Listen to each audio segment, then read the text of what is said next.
¡Epa, compadre! La hojilla. Estamos en la hojilla. Hojilla, ¿cómo es que dice la propaganda aquella, Nicolás? Hojilla raspapalante, que duran hasta que aguante. Mario, ¿qué tal? ¿Cómo está la hojilla hoy, chicos? Anoche te estábamos viendo. Fidel no se pierde la hojilla. Rumbo al socialismo, con Chávez, todos somos sus hijos e hijas. El pueblo es el hijo de Chávez. Presidente, el mensaje para la hojilla, para la continuidad de... La hojilla. Bueno, la hojilla es el programa más visto de la televisión venezolana, sin lugar a dudas. No lo digo yo, lo dicen los números. El programa con más credibilidad que hay. Y Mario Silva es un gladiador, amado por el comandante Chávez. Mario Silva, amado por Chávez, valiente, gladiador, inteligente gladiador, él y todo su equipo. Así que honor a Mario Silva y a su programa La Hojilla, que en vida del comandante Chávez en este planeta, digamos, en vida terrenal, bueno, lo defendió con todo, pues, con todo, con los codos, con las uñas, con la verdad, con todo, siempre lo defendió. Gracias, Mario Silva, gracias, hermano. Gracias, prepárense.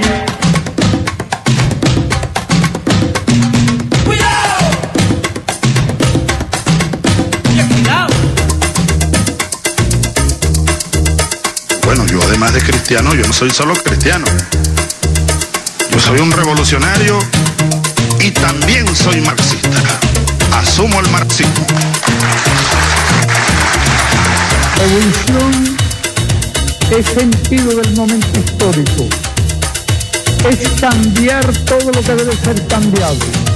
Es igualdad y libertad plena. No se trata de solo de hablarlo y proclamarlo, hay que construir el socialismo, nuestro socialismo en el siglo XXI, en Venezuela, en el marco de América Latina y en el marco de los acontecimientos mundiales.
Hola a todos, mi nombre es Fei de Mandarin Lab y hoy quería hacer un video explicando detalladamente qué se hizo en China desde el comienzo del brote, ya que hay demasiada información y sobre todo mucha desinformación en internet y la gente ya no sabe qué creer o en dónde leer o cómo informarse.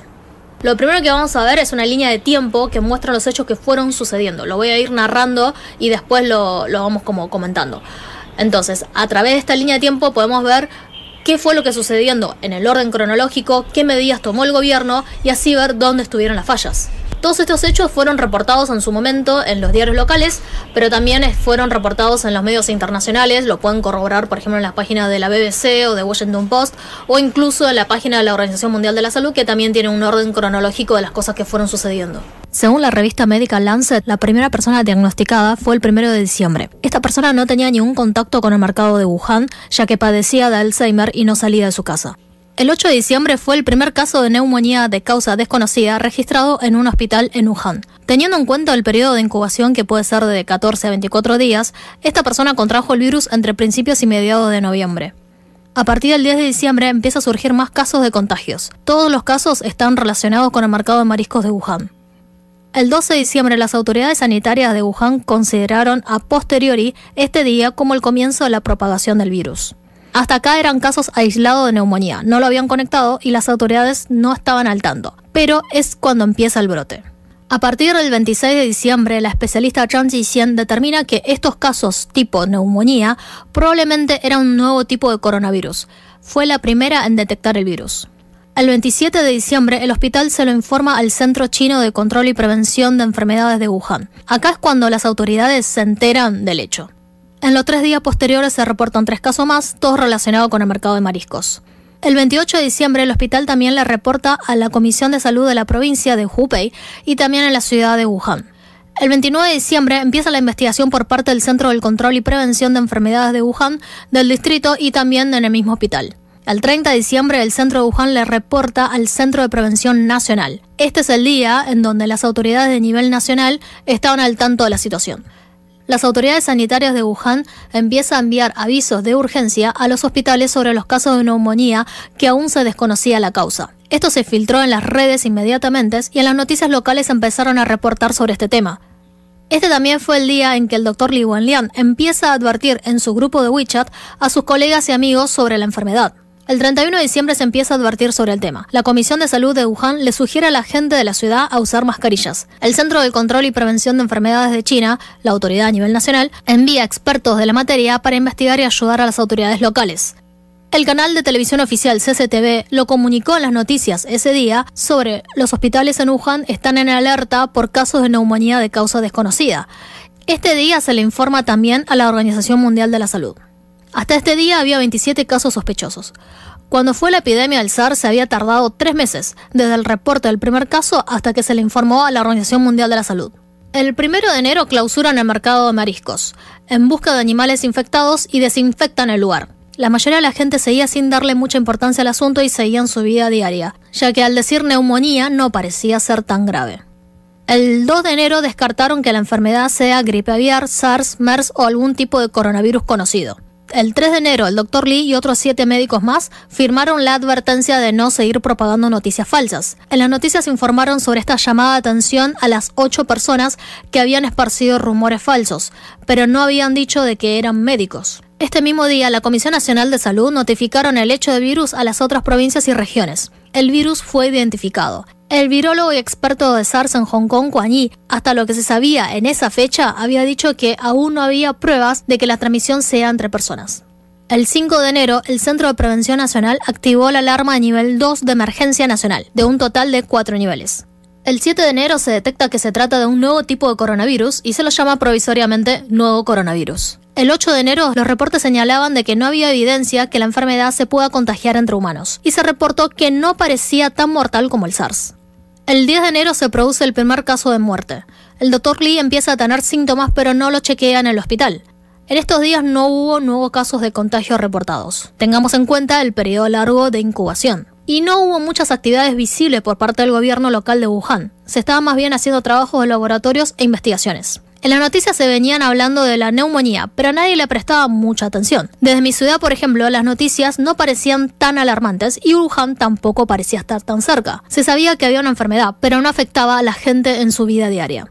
El 12 de enero, las autoridades chinas le entregan la secuencia del genoma a la Organización Mundial de la Salud. Y en este día, el Dr. Li también se hizo los estudios en el hospital, pero le dio negativo. El 15 de enero, la Comisión de Salud de Wuhan asegura que la transmisión entre personas era posible. En base a esto, en Wuhan se empiezan a entregar termómetros en las estaciones de trenes, buses y aeropuertos. Entre el 18 y 19 empiezan a detectarse casos de contagio al personal médico de Wuhan. El 20 de enero se decide que los tratamientos relacionados a gripe en Wuhan sean gratuitos en todos los hospitales para alentar a la gente a que vayan a atenderse en caso de que presenten los síntomas. El 22 de enero se le exige a la gente usar mascarillas en espacios públicos y el 23 de enero se pone a la ciudad de Wuhan en cuarentena. Muchas otras ciudades de Hubei también en cuarentena. La Administración Civil de Aviación informó que las cancelaciones de vuelos nacionales e internacionales iban a ser sin ninguna penalidad. Se volvió el costo completo del pasaje. El 24 de enero se empieza a construir el primer hospital en 10 días y el Centro de Prevención Nacional activó la alarma nivel 1 de emergencia nacional. Se cierran las atracciones turísticas, cines, teatros de prácticamente todo el país. En algunas ciudades tardaron unos días más en seguir las mismas medidas. El 25 de enero se envía 1.700 personal médico a Wuhan, se empieza a construir el segundo hospital. El 26 de enero se suspenden las clases en los colegios y también se prohíbe el tráfico de animales salvajes. El 28 de enero, la Corte Suprema de China publicó en un artículo en su cuenta oficial de WeChat sobre cómo enfrentar a las noticias falsas y destacó que las 8 personas amonestadas, incluyendo al Dr. Li, no habían esparcido rumores falsos, sino que simplemente era incorrecto que lo hayan llamado SARS a la enfermedad. El aviso que dieron estas personas ayudaba a la prevención y se tendrían que haber sido más tolerantes con ellos. Este día también se anunció que los cambios y devoluciones de los pasajes de trenes de todo el país no tendrían ningún costo. El 30 de enero, la Organización Mundial de la Salud declara la emergencia mundial. Este día, el Dr. Li dio positivo en los test de coronavirus. Esto comprueba que el virus no se detecta fácilmente y que las pruebas pueden fallar. También este día, la mayoría de los viajes interprovinciales fueron prohibidos. El 1 de febrero descubren que la materia fecal es otra vía de transmisión del coronavirus. El 2 de febrero se detienen todas las producciones de cine y televisión. El 3 de febrero se inaugura el primer hospital Huoshenshan. Y también ese día, en Wuhan se empieza a construir 3 hospitales temporarios para tratar a los pacientes con síntomas leves. El 4 de febrero se envían 2.000 personal médico más a Hubei. El 6 de febrero se decide hacer el control de la temperatura a toda la población de Wuhan. El 7 de febrero es el día que fallece el Dr. Li. El 8 de febrero se inaugura el segundo hospital, Leishenshan. Esto justo sucedió durante Año Nuevo, o sea que la mayoría de la gente no estaba trabajando, sino que estaban en casa. El feriado largo es de 7 días y los chicos también estaban justo en épocas de vacaciones de invierno. Después se anunció que se extendía el feriado largo hasta el 2 de febrero, después lo volvieron a postergar hasta el 9 de febrero y por último lo volvieron a postergar hasta el 17 de febrero. Durante todo este tiempo de inactividad de la mayoría de la gente, no es que no podían salir a las calles, o sea, cada uno salía a hacer las compras necesarias y si tenía que hacer un trámite se podía salir a la calle, pero uno trataba de no salir y quedarse en casa. La mayoría estuvo en casa sin salir o saliendo lo menos posible. Después del 17 de febrero comenzó el éxodo de regreso a las grandes ciudades. La gente vuelve a trabajar. Sin embargo, lo que se les pidió a la gente que volvieron a las ciudades es que no fueran a trabajar enseguida, sino que hicieran una cuarentena de 14 días en sus casas.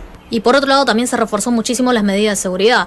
En casi todos los negocios que quieras entrar te toma la temperatura, incluso para entrar a tu zona de residencia te toma la temperatura. Dependiendo de la ciudad o la comarca, digamos, las medidas son más o menos estrictas. En algunos lugares hasta han limitado a la gente de salir, por ejemplo, una vez cada 2 días o una vez cada 3 días para hacer las compras. En la ciudad donde yo vivo, en Shanghái, no pasa eso, o sea, esto es bastante libre la salida, digamos, cada uno puede salir si quiere, pero hace poco también nos empezaron a dar como un papelito, o sea, cuando salís de tu barrio te dan un papel como para llevar un registro de quiénes son los que salen y quiénes son los que entran, o sea, básicamente si no sos del barrio y querés entrar y no tenés el papel, tenés que dejar todos tus datos, tenés que dejar todo registrado por si llega a pasar algo. Es una medida de control. Y por otro lado también se volvió obligatorio el hecho de usar mascarillas en zonas públicas. O sea, todo el mundo los lleva puesto y incluso te pueden, digamos, no permitir entrar a ciertos lugares si no tenés mascarillas. También, por ejemplo, se ha dicho de que no cooperar o ocultar la enfermedad puede tener consecuencias legales. Con la secuencia de hechos que vimos recién muestra de que desde el comienzo de que se detectó el virus, se ha seguido los pasos del protocolo establecido. Ahora, el problema pareciera que está a partir del 15 de enero, en donde se descubrió que el virus podía transmitirse entre personas, y el 23 de enero, el día que se decidió poner en cuarentena la ciudad de Wuhan, porque esa fue una semana clave justo antes de Año Nuevo, donde millones de personas se trasladan a sus ciudades de orígenes, ¿sí?, para pasar las fiestas. Guan Yi es un virólogo de Hong Kong que en el 2003 había ayudado a detectar el coronavirus que causó el SARS.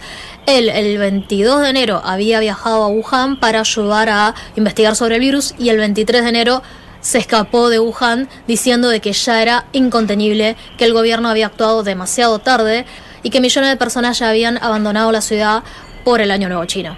Según la Organización Mundial de la Salud, las medidas tomadas por China han ayudado a contener la epidemia a una escala muchísimo mayor. Sin embargo, la semana del 15 al 23 de enero, más de 5 millones de personas ya habían abandonado Wuhan antes de la cuarentena. Entonces, lo que se hizo después de cerrar la ciudad de Wuhan fue rastrear dónde fue la gente que viajó la semana antes del Año Nuevo Chino. Las movilizaciones de Año Nuevo Chino se dividen principalmente en dos grupos. Están las personas que son oriundas de otros pueblos o ciudades y para Año Nuevo vuelven a sus hogares para pasar las fiestas. Por otro lado, tenemos a la gente de la misma ciudad que pueden decidir que o quedarse en la ciudad o viajar a hacer turismo, tanto nacional o internacional. La gran parte de la movilización en el caso de Wuhan era gente que volvía a sus provincias y principalmente dentro de la provincia de Hubei. Por eso lo que se hizo después fue cerrar 15 ciudades más de la provincia de Hubei, alcanzando así a más de 50 millones de personas en cuarentena.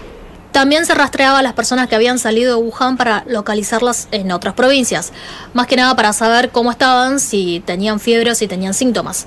Por otro lado, las personas que habían viajado esos días y que luego presentaron síntomas del virus, enseguida salieron a buscar por todos los medios a los pasajeros que también habían compartido el vuelo o que habían compartido el vagón del tren, para, tratar de localizarlos y ver si también presentaban síntomas y habían sido contagiados. Lo cierto es que después de la crisis del SARS del 2003, China invirtió mucho esfuerzo para mejorar su sistema de control y prevención de enfermedades contagiosas. Estas medidas incluían nuevos laboratorios y un sistema de reportes de enfermedades infecciosas a nivel nacional y también nuevas leyes respecto al control de enfermedades contagiosas y enfermedades de salud pública.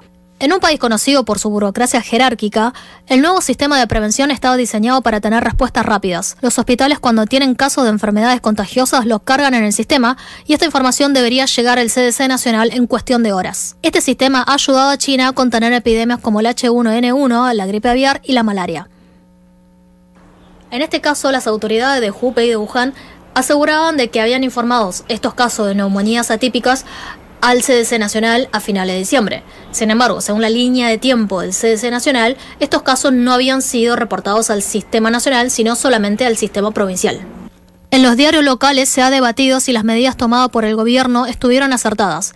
Se ha dicho que el CDC de Wuhan al comienzo del brote había optado por ser más conservadores y cautelosos hasta que se había comprobado la posibilidad de transmisión entre personas. Tanto el gobierno local de Wuhan como el CDC optaron por ser conservadores con las medidas, para evitar el descontrol y el pánico. Y en la lógica del sistema chino, cuando se encuentra frente a problemas, se debe reportar a niveles superiores. Este es el procedimiento legítimo. Pero el problema en este caso fue justamente seguir los procedimientos regulares de reportar paso a paso hacia arriba y han dejado pasar el momento clave para contener la enfermedad. Esta lógica conservadora de seguir los procedimientos en tiempo y forma, si bien busca manejar el asunto con cautela, también quita la iniciativa de quienes forman parte del sistema para romper las reglas frente a alguna emergencia que avanza más rápido que el sistema. Se puede decir que es en cierto punto una forma de pasar al otro la responsabilidad y los riesgos. El 13 de febrero se anunció la destitución de Jiang Chaoliang, el secretario del Partido Comunista de China de la provincia de Hubei. Simultáneamente, el secretario del Partido Comunista en Wuhan, Ma Guoqiang, también perdió el cargo. A inicio de la segunda semana de febrero también habían sido removidos de sus cargos otros 2 funcionarios de la Comisión de Salud de Hubei, luego de una oleada de críticas públicas a la demora en reaccionar a la epidemia. Inmediatamente ese mismo día se decide cambiar el criterio de diagnóstico.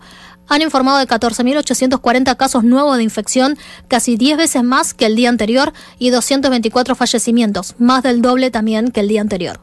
Con respecto a lo que le hicieron al Dr. Li y a sus colegas, este fue uno de los temas más hablados y criticados en China, sobre todo después de que se anunciara su muerte. La furia y la indignación de la gente no se había visto nunca antes en las redes sociales chinas. Fueron tanto los posteos en Weibo sobre el tema que no pudieron ni siquiera censurarlo. Todos estaban tristes e indignados por lo que le había sucedido, pero también era el enojo acumulado por la situación que se estaba viviendo y no poder expresarlo en tanto tiempo. El Dr. Li era oftalmólogo, él no descubrió el virus, pero estaba al tanto de lo que sucedía en su hospital. Entonces quiso advertirles a sus familiares, amigos y colegas para que tomaran más medidas de precaución. El hecho de que el Dr. Li le haya advertido a sus familiares y amigos, desde el punto de vista personal, estaba haciendo lo correcto. Y si él quería advertirlo en televisión, también sería correcto. Pero desde el punto de vista del país, no es lo más adecuado, ya que el 30 de diciembre, cuando él estaba hablando del tema en los grupos de WeChat, recién un día antes había empezado la investigación del tema. Si para esa fecha se generaba una ola de pánico en la gente cuando todavía no se sabía una respuesta certera a lo que estaba pasando, las consecuencias quizás podrían haber sido mucho peores. Tengan en cuenta que la ciudad de Wuhan tiene 11 millones de habitantes, equivalente a la cantidad de habitantes de Bolivia o un poco menos a la cantidad de habitantes de Ecuador. Entonces no es deseable que tanta gente entre en pánico cuando todavía se está investigando la enfermedad. Recientemente en Italia, luego de que se anunciara el brote del coronavirus, se ha generado una histeria colectiva que ha llevado a que la gente vaciara los supermercados en varias ciudades, incluso fuera del epicentro del brote. A pesar de que no hay ninguna restricción de aperturas de comercios ni tampoco hay ningún tipo de problema de abastecimiento. Ciertamente, las autoridades locales no debieron castigar a los médicos que quisieron alertar sobre el tema, sino que deberían haber actuado mucho más rápido para evitar que se siga propagando la enfermedad. En los medios chinos han dicho de que el documento que le han hecho firmar al Dr. Li quedará como la vergüenza en la historia de la prevención de epidemias de China.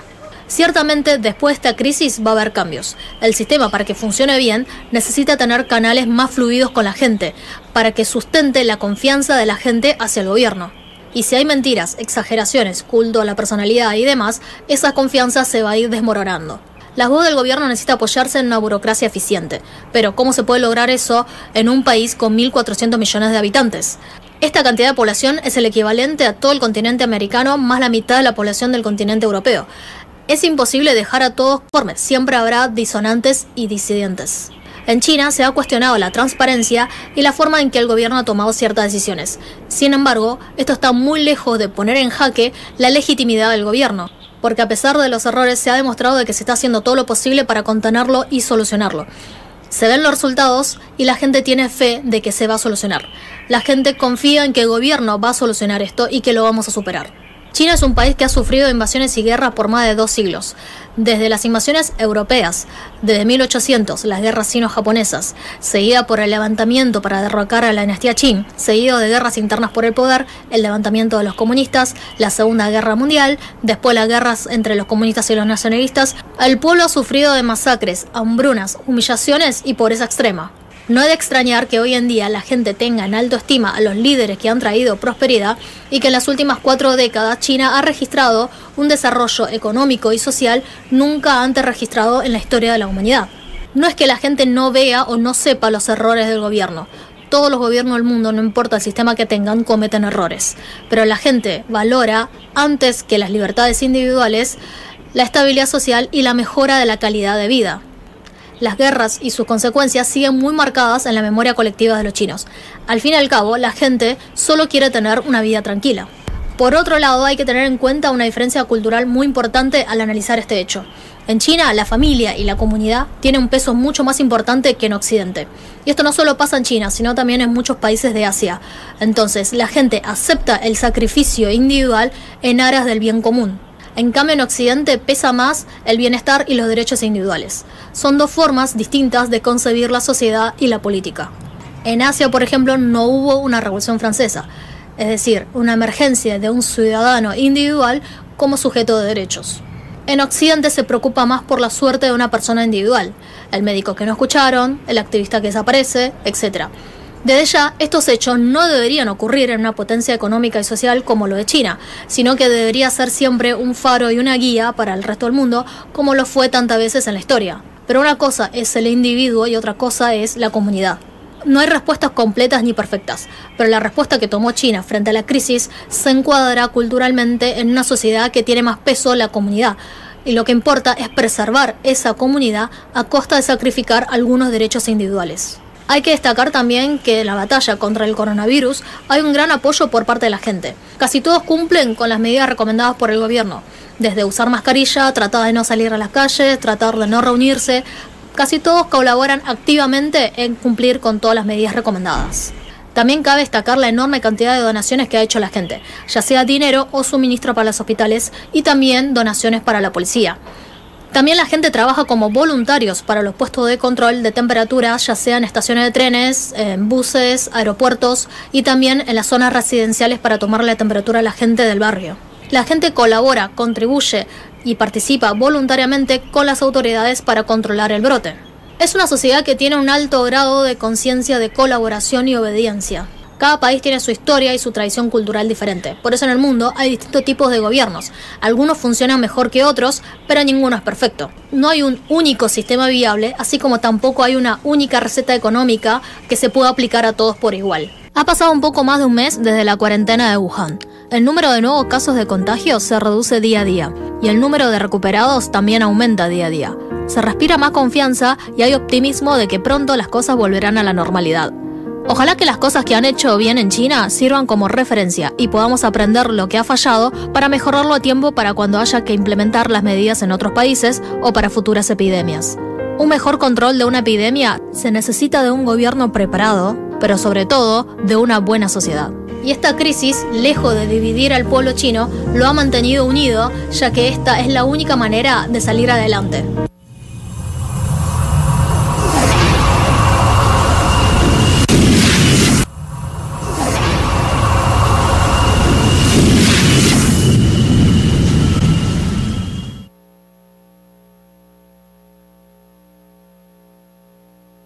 Hola amigos de YouTube y de Facebook, mi nombre es Faye y en las últimas semanas la noticia más transmitida, el tema más hablado, el trending topic es el coronavirus acá en China. The coronavirus death toll rising. Today, top story is the coronavirus. Coronavirus continues to spread from China. Coronavirus outbreak. Coronavirus here in the US. Coronavirus se originó en China. El coronavirus. Coronavirus llega a México. Coronavirus. El coronavirus. Mira, coronavirus. El coronavirus. Todos los noticieros, los diarios, las radios e incluso los youtubers están hablando de este tema y de hecho no importa si vivís en la punta sur de la estratosfera, puedes hablar igual de este tema. Y todo este bombardeo mediático, además de generar pánico y miedo, algunas veces de forma malintencionada, desinforman y guían la opinión pública tergiversando los hechos. Y en este video no vamos a hablar sobre cómo está evolucionando el coronavirus acá en China, ya que todos los días hay cientos de videos y noticias hablando del tema que ya no me dan ganas de seguir viviendo, ya se vuelven todos repetitivos y aburridos. Pero hay una ola de rumores, especulaciones y noticias falsas que están circulando en internet que muchísima gente lo está tomando como verídico. Y empecemos por lo más viral, que es la sopa de murciélagos. Luego del brote del coronavirus empezó a circular en las redes, incluyendo en las redes chinas, el video de una chica china comiendo un murciélago en una sopa. Este video es de una blogger china filmado en el 2016 en un viaje a Indonesia. En ese pueblo tienen la tradición de comer murciélagos y son criados para el consumo. Las fuentes malintencionadas relacionaron este video sacado totalmente de contexto con algunas explicaciones iniciales que dieron los informes de divulgación científica. En esos informes se concluye que el nuevo coronavirus es muy similar al SARS. Según estudios anteriores, se cree que el SARS se pudo haberse originado en murciélagos que luego se lo transmitieron a otras especies, y desde las otras especies saltaron a los humanos. Los científicos han hallado murciélagos que portaban dicho virus, al igual que el MERS, en donde se cree que el murciélago le transmitió el virus al camello y del camello al humano, es decir, que el murciélago sería el portador primario de la enfermedad. Incluso en la misma página de la Organización Mundial de la Salud dice que la causa es incierta, que es probable que sean murciélagos. Es decir, no hay una certeza verídica irrefutable, solo una hipótesis resultado de observaciones empíricas. Una hipótesis es una proposición aceptable que ha sido formulada a través de la recolección de información y datos. Aunque no está confirmada, sirve para responder de forma tentativa a un problema con base científica. Y bueno, en base a esta hipótesis y un video de hace 3 años, algunos medios salieron a decir de que probablemente la sopa de murciélagos era el origen de esta epidemia. Esto en un par de días se empezó a viralizar y muchos otros medios salieron a hacer copy-paste de la noticia. Y en algunos casos hasta han terminado en un teléfono descompuesto de información asumiendo que estaba comprobado el origen del virus, o que la sopa de murciélagos era un plato típico de Wuhan, o que en toda China se acostumbraba a comer murciélagos. A mí me impresionó mucho cuando vi la noticia, pero tenía varias dudas, como por ejemplo, ¿es realmente una costumbre culinaria de la zona o es solamente el gusto bizarro de unos pocos? Y por otro lado, ¿el mercado de marisco donde se estima que se originó el virus, se vendían murciélagos? Por otro lado, la gente de Wuhan, ¿come murciélago? ¿Alguien conoce a alguien de Wuhan que coma murciélagos? Porque yo nunca oí hablar de eso. Y algunos me dirán, pero son un montón de personas, quizás hay gusto para todo, hay gente para todo y es probable que alguien lo coma y vos no lo sepas. Así que, ok, supongamos de que alguien coma murciélagos o que alguna vez haya probado murciélagos. ¿Es realmente eso el origen de la epidemia? ¿Eso fue la causa? Los medios que salieron enseguida a informar sobre esta noticia no se hicieron estas preguntas e investigaron un poquito antes de publicar las notas. ¿Qué clase de información nos están dando? Así que bueno, como a muchos no les interesa indagar sobre la verdad de los hechos, sino simplemente hacer notas amarillistas con títulos clickbait, yo me puse a investigar un poco sobre el tema. La blogger china se llama Wang Mongyun. El video lo subió el 17 de junio del 2016. El 23 de enero de 2020, la Academia China de Ciencias publicaron sus hallazgos recientes sobre el coronavirus de Wuhan. El estudio del código genético del 2019 nCoV revela que el nuevo virus está más estrechamente relacionado con 2 muestras de coronavirus similares a SARS de murciélagos de China. Lo que sugiere inicialmente es que, como el SARS y el MERS, el murciélago también podría ser el origen del nuevo coronavirus. Luego de que alguien haya sacado a reflote su video y que todos los medios lo hayan relacionado al coronavirus, la blogger publicó el 22 de enero en su Weibo unas disculpas. Ella asegura de que no sabía nada de que los murciélagos podían ser huéspedes de coronavirus, y en su programa visitaron la comunidad de Palaos y solo quería mostrar las costumbres locales de la zona. Esos murciélagos eran criados para el consumo y no eran salvajes. Y finalmente se disculpa por su ignorancia y promete no consumir nunca más animales salvajes. El Journal of Medical Virology sugiere que este coronavirus podría provenir de serpientes. Descubrieron que los códigos de proteínas en el 2019 nCoV son más similares a los utilizados en las serpientes. Las serpientes a menudo cazan murciélagos en estado salvaje.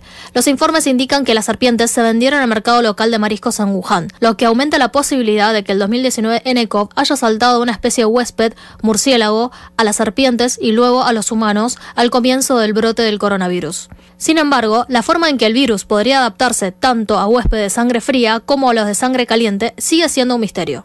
Y de hecho, estos días también se ha puesto en duda la hipótesis de que la serpiente sea el origen del nuevo coronavirus. ¿Qué animales salvajes se vendían en el mercado de marisco de Wuhan? Van desde cuerpoespín, camello, zorro, avestruz, distintos tipos de aves, jabalíes salvajes, roedores, salamandra china gigante, cocodrilos, serpientes y entre otros más. Pero principalmente eran estos animales. No figura en la lista publicada la venta de murciélagos, o por lo menos no lo encontré. Bueno, ¿es común consumir cualquier tipo de animal en China? Vamos a ver un poco la historia del consumo de animales salvajes en China. En la época de los hombres primitivos, se cazaban animales para comer. Así subsistían nuestros antepasados. Luego de que se empezó a practicar la ganadería y el cultivo, ya no era necesario salir a cazar, pero muchas personas aún alegan hoy en día que tienen ese instinto de cazador y aún se practica la caza en todo el mundo. La última dinastía china fue gobernada por la etnia manchú, que son una etnia nómada. Las virtudes eran ser buenos jinetes, cazadores y guerreros. Durante los festejos en los palacios, ofrecer platos de animales salvajes era una muestra de agasajo y atención a los invitados. Además, tenemos que saber que históricamente China siempre fue un país con mucha población y los recursos son limitados. Era muy común que durante el año la gente no conseguía comer carne, porque no lo podía pagar. Entonces, para suplir las faltas de proteínas, se comía cualquier animal que se encontraba. A esto le sumamos todas las grandes hambrunas que ha matado pueblos enteros. Lo importante entonces era comer, conseguir comida, lo que sea. Con el tiempo, para algunos pueblos se volvió común comer ciertos animales fuera de la dieta cotidiana del resto de la gente. Sin embargo, con la mejora de la calidad de vida y la reducción de la pobreza de hoy en día, ya no es necesario seguir comiendo cualquier animal no criados para su consumo. Y más cuando muchos de estos animales están en peligro de extinción tanto por la caza ilegal como por la destrucción de su hábitat. Sin embargo, algunos pocos no quieren entender eso, y creen que como tienen dinero para pagarlo, pueden hacer lo que sea. La provincia que le gusta comer animales salvajes es Guangdong, al sur de China. Nunca se controló mucho el tema, y hubo un alcalde que le fascinaba comer este tipo de carnes. Pero esto no solo sucede en Guangdong. Hay toda una tendencia en muchos lugares en probar ciertos animales más exóticos. Muchos de estos animales están en peligro de extinción y es ilegal su comercialización. Al día de hoy, China es el mayor comprador ilegal de pangolines. Esto salió a la luz luego de que la aduana de Guangzhou haya encontrado 7 toneladas de escamas de pangolines en un depósito. El 7 de enero, la Universidad de Agricultura del sur de China ha revelado los últimos avances de su investigación acerca del nuevo coronavirus. Se estima que el pangolín podría ser el huésped intermedio del virus. Se ha encontrado un coronavirus en los pangolines que tiene un 99% de similitud al nuevo coronavirus en los humanos. La diferencia de 1% podría no ser significativo, pero también podría alterar la hipótesis.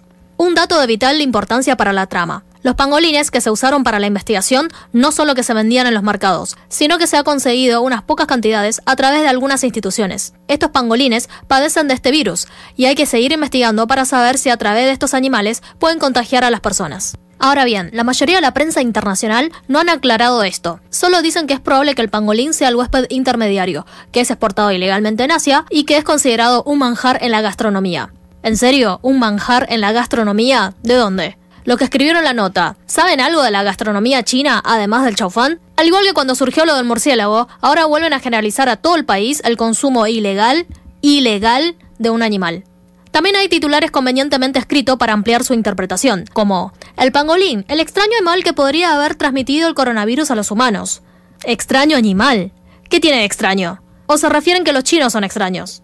Esto no es hipersensibilidad. La palabra es poder, y es el poder que tiene la prensa. Usar una palabra dudosa en su significado para ampliar la variación de pensamiento es lo que inconscientemente va a guiar la opinión pública. Ha habido grandes debates en las redes sociales y en las noticias chinas, ya que según los expertos, estos animales no aportan ningún valor nutritivo extra y además, según las personas que probaron, dijeron que tampoco eran ricos. Entonces, ¿por qué hay gente que se empecina a comer esto? Bueno, en chino hay una frase que es wu yi xi wei gui, que es algo así como que la escasez aumenta el valor de las cosas. Y por otro lado, también hay un concepto antiguo relacionado con las comidas, de que ciertas cosas traen ciertos beneficios o que mejora la salud. Pero muchas de estas creencias son arcaicas y muchas veces infundadas. Los animales salvajes, al ser escasos, son caros, y al ser caros, se cree que tiene propiedades nutritivas para la salud. Y por otro lado, al ser caro, también se vuelve como un signo de ostentación. Muchos medios utilizaron este video para decir que así era el mercado de Wuhan, cuando en realidad el video es en Langkawi, Indonesia. En primer lugar, las personas que aparecen en el video, aunque no se llega a ver con nitidez, no tienen rasgos chinos, tienen rasgos del sudeste asiático. Pero claro, ¿quién iba a saberlo si todos los asiáticos son iguales? En segundo lugar, ninguno de los medios serios del mundo han utilizado estas imágenes. Así que podrían haberlo chequeado con otras fuentes antes de publicarlo, ¿no? Hay un video de una enfermera en donde asegura que el gobierno chino miente y que en la primera semana de cuarentena ya había 90.000 infectados. Sinceramente, no sé si el video de la enfermera es real o no. Solo me llama la atención quizás dónde sacó la cifra de 90.000 personas. Puede ser que ella haya hecho como una estimación según la cantidad de hospitales que había en Wuhan. No estoy segura. Pero ella dice en su video de que la capacidad de transmisión era de 14 personas, cuando según los expertos internacionales, el R0 que tiene el coronavirus era de 2.2 a 3.5.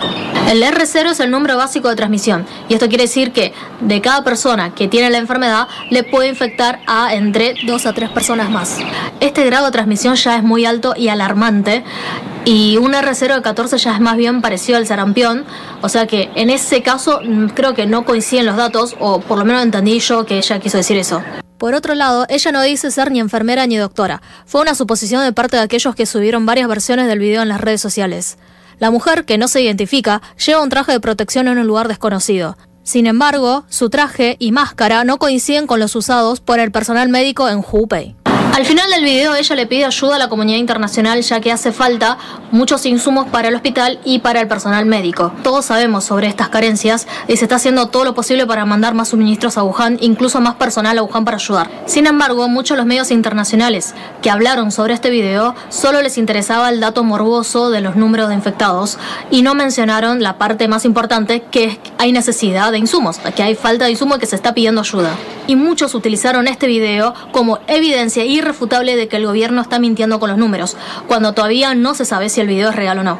El colapso del sistema de salud de la ciudad de Wuhan es totalmente normal, ya que ningún país podría dar abasto frente a esta situación. ¿O acaso el sistema de salud de su ciudad sería mucho mejor y podría manejar mejor esta situación? Ahora bien, ¿se está haciendo algo al respecto con esta situación? Y la respuesta es sí. Muchísimos médicos están yendo desde otra provincia a Wuhan a ayudar, y también se está trabajando horas extras en todas las fábricas para proveer de más suministros a todo el país. Por otro lado, también hay muchísima gente que está donando millones y millones de yuanes para ayudar también a la gente más necesitada en Wuhan y en la provincia de Hubei en general. Además de que se están construyendo 2 hospitales en menos de 10 días para también poder atender a más personas. Pero para los que solo quieren ver la parte negativa de esta crisis, no quieren ver esta parte de la realidad y solamente agarran lo necesario para poder criticar. También hay comentarios con teorías conspirativas de que el gobierno chino creó el virus para matar a su población porque son millones y como son millones necesitan reducir la población. No voy a rebajar ese nivel mental, la verdad que no tiene ni un poco de sentido. También hay algunos que agarran fragmentos de video de gente que se desmaya o los doctores que se desmayan en medio de una operación y directamente están diciendo de que el coronavirus se transmite de forma instantánea y se mueren de forma instantánea, lo cual no es cierto. Están asustando a la gente y la verdad que me parece muy mal todo este amarillismo que están haciendo y ese sensacionalismo que están generando y el pánico que le están generando a la gente. También hay algunos medios que salieron a decir de que el gobierno chino le ordenó a toda su población a que se deshagan de sus mascotas en los próximos días, lo cual es totalmente falso. Jamás se dijo algo así. También, lo que sí es cierto es que hubo un medio local que también tergiversó el discurso de una doctora diciendo de que los animales también podían contagiar el coronavirus, lo cual no es cierto, y enseguida todos los medios salieron a desmentir el hecho. Con el pánico que se está viviendo en estos momentos, algunos con esta desinformación y con ignorancia también, porque no lo volvieron a chequear en otras fuentes, mataron a sus mascotas. La verdad que es muy triste que hagan eso, pero es muy pocos casos. Los medios salieron enseguida a desmentir esto. Ahora, muchas de las fuentes occidentales salieron a decir de que muchísima gente está matando a su mascota y todo el mundo los está tirando por la ventana. No es cierto. Y por último, quería hablar sobre la ola de racismo que se está levantando en el mundo. El coronavirus no es una excusa para justificar la xenofobia y el racismo. Las masas muchas veces no hacen deducciones ni razonamientos, pero actúan rápido y se dejan llevar fácilmente, y entre la multitud anónima de internet agreden sintiéndose ser los justicieros de la causa. Pero tenemos que saber que el coronavirus no es algo nuevo y que ya existió antes, y que las mutaciones genéticas se pueden dar en cualquier lugar del mundo, como por ejemplo la gripe aviar, la gripe porcina. Son cosas que ya han pasado en otros lugares. Y entonces, no por eso hay que discriminar a la gente donde se originó el virus. Cuando fue lo de la gripe aviar, la gripe porcina o el ébola, los medios no salieron a atacar a la gente que contrajo el virus, ni tampoco salieron a nombrar a la enfermedad por su lugar de origen. Ahora, ¿por qué los medios sí lo hacen con el coronavirus que se originó en China, llamándolo virus chino? Yo no soy un virus, ni tampoco nací con el virus. Puedo entender que la gente hoy en día tenga un poco de paranoia hacia los chinos, pero no me parece correcto que los medios fomenten la paranoia, el miedo y sobre todo el racismo. Se ha dicho de todo estos últimos días, desde fiebre amarilla, refiriéndose a los chinos, hasta virus chino. Y la verdad es que no cuesta nada llamarlo por su nombre, que es 2019 nCoV o simplemente coronavirus.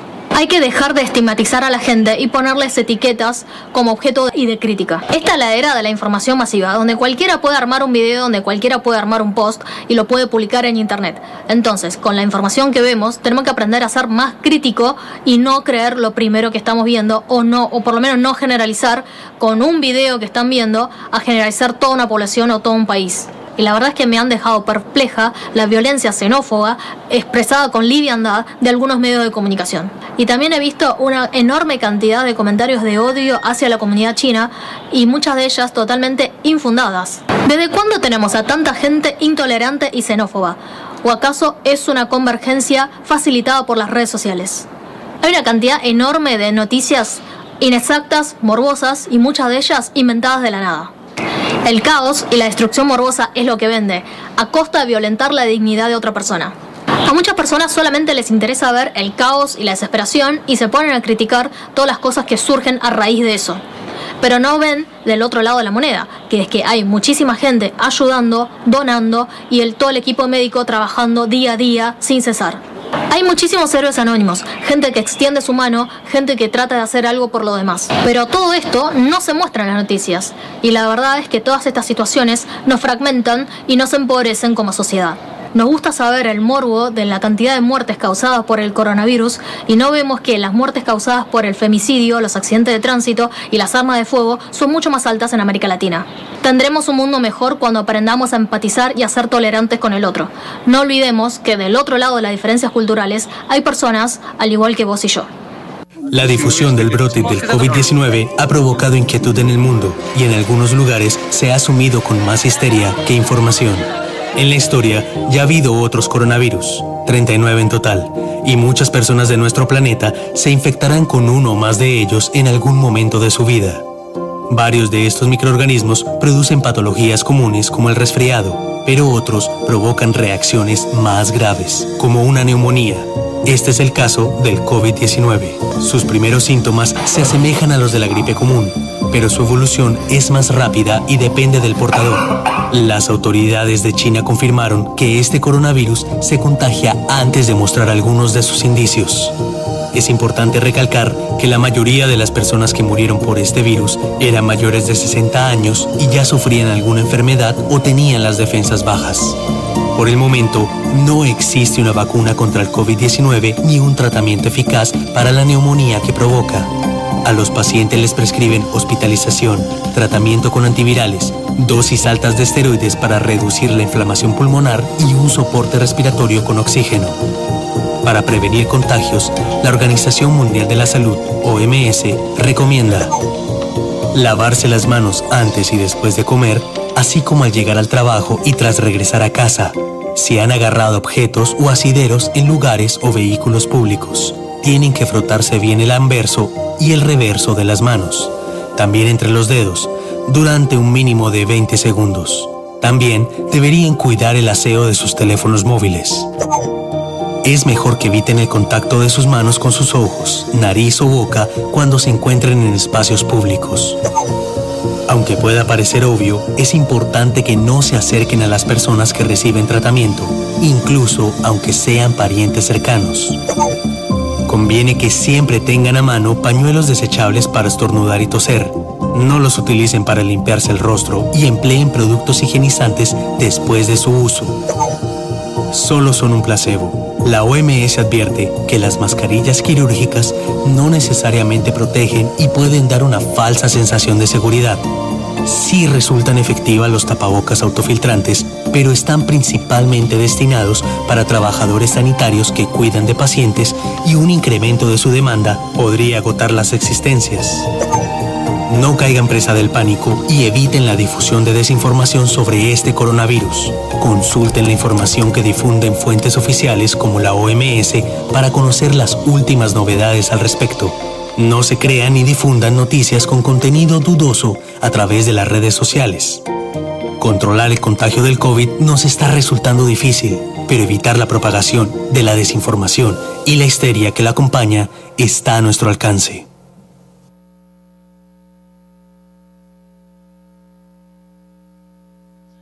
События планетарного масштаба. Но вот что касается непосредственно экономического влияния вспышки коронавируса, а здесь негативные последствия уже дают о себе знать. Затрагивают всю систему мирохозяйственных связей, практически все государства, учитывая сегодняшнюю высочайшую взаимозависимость и взаимосвязанность экономик. В Китайской Народной Республике, как вы знаете, которая первая столкнулась с распространением заболевания, индексы деловой активности, опубликованные в эту пятницу, опустились ниже минимальных значений глобального кризиса 2008 года. В свою очередь, мировые фондовые индексы снизились более чем на 10%. В этом плане прошедшая неделя стала худшей для глобальных рынков, начиная с кризиса 2008 года.